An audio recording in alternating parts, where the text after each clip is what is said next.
Alright guys, today we're going to continue our look at gold making in Wrath of the Lich King Classic. We're going to take a look at Alchemy. Historically one of the best gold making professions. And spoiler alert, it's looking pretty good in Wrath as well.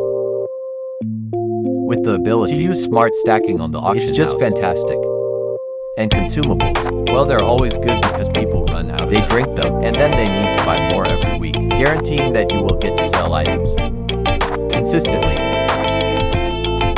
So we're going to take a look at the recipes. I'll point out the ones that I think are most relevant, how you get them, what you should focus on, and of course my suggestion for specialization. Let's take a look. So as usual, the main recipe types you're looking at. For frog you have the potions, short-term consumables elixirs, longer-term consumables flasks. They are essentially just better versions of elixirs, because they persist through death. So this is what people will be using for the most part. Transmutes generally on a cooldown. Some of these transmutes are for the later phase. We will not be getting the epic gems early on. We will be having the method gems and the titanium and stuff like that. And then you have just more potions, more like serious and more transmutes. Essentially that's it now, generally speaking. The real money is in the potions and the flasks, because people use those every day, all the time. Transmutes are a little bit more limited because they generally have a cooldown as of 3.0. All of these transmutes should have a cooldown. Titanium did go without a cooldown eventually. In patch 3.2 believe. So that will lose the cooldown. Most likely, but I'm expecting we get the cooldown on the beginning. I don't have beta, so I haven't been able to test out. You can also pick a specialization. Either potions, elixirs, which also includes flasks, or transportation. All of them give you 20% more on average.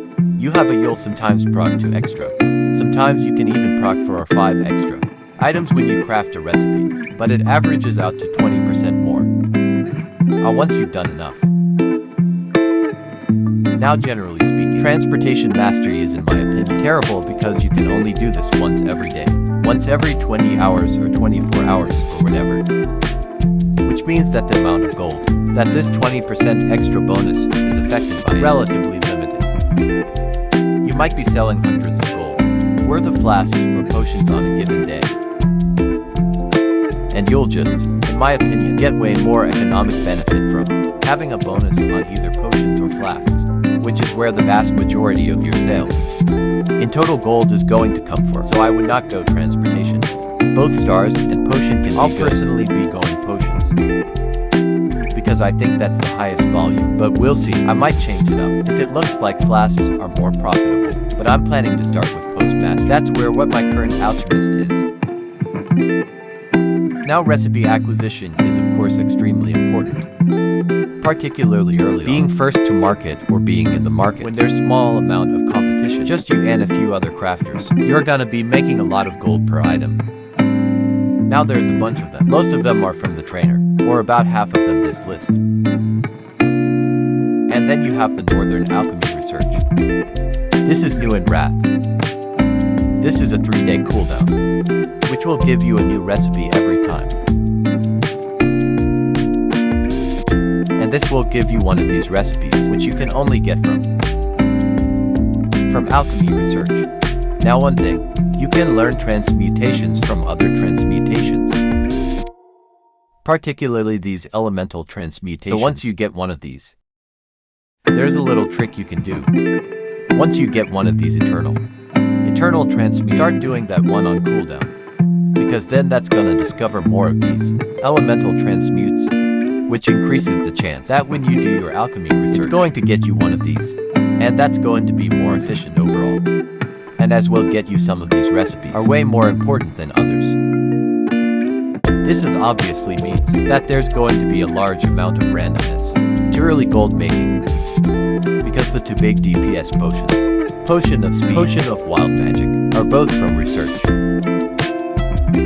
And as we know, DPS players by far the most popular role, which means that DPS consumables by far the most profitable ones on average.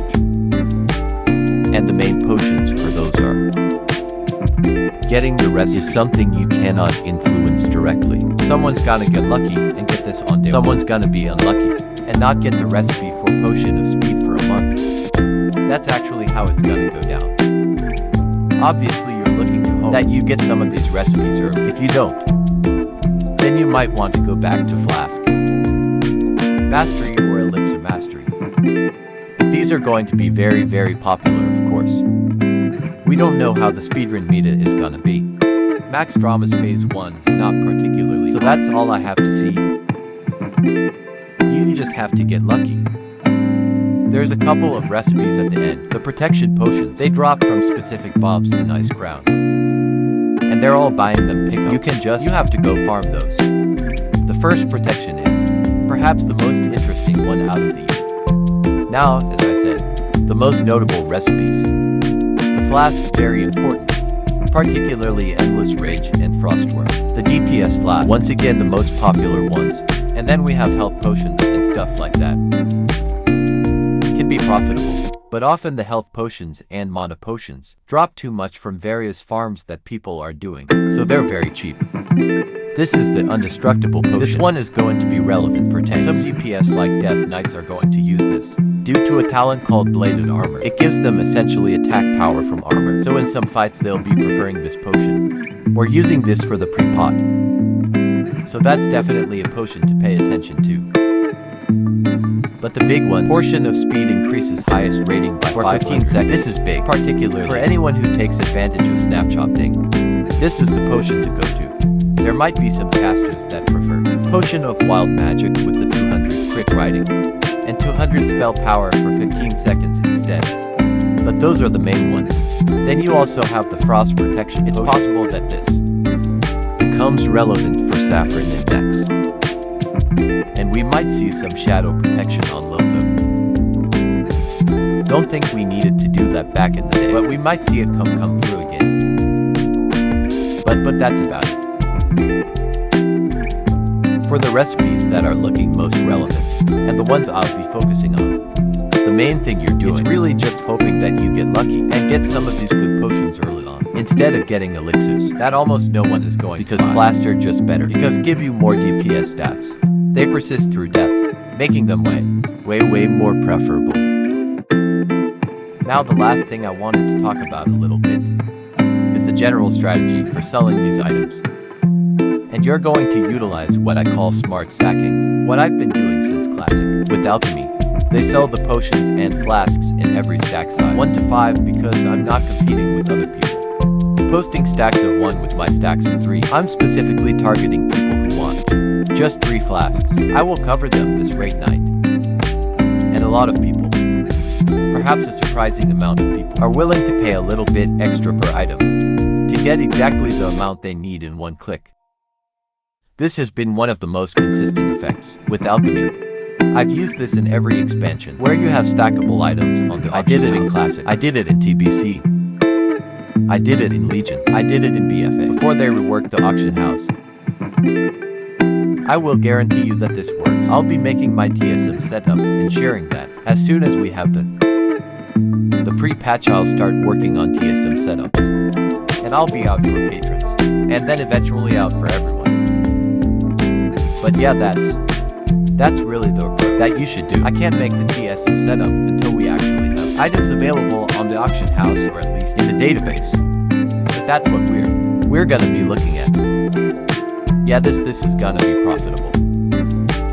Alchemy is almost always profitable. Margins are often thin, but with the combination of smart stacking and choosing the right mastery, you can make a good profit per item.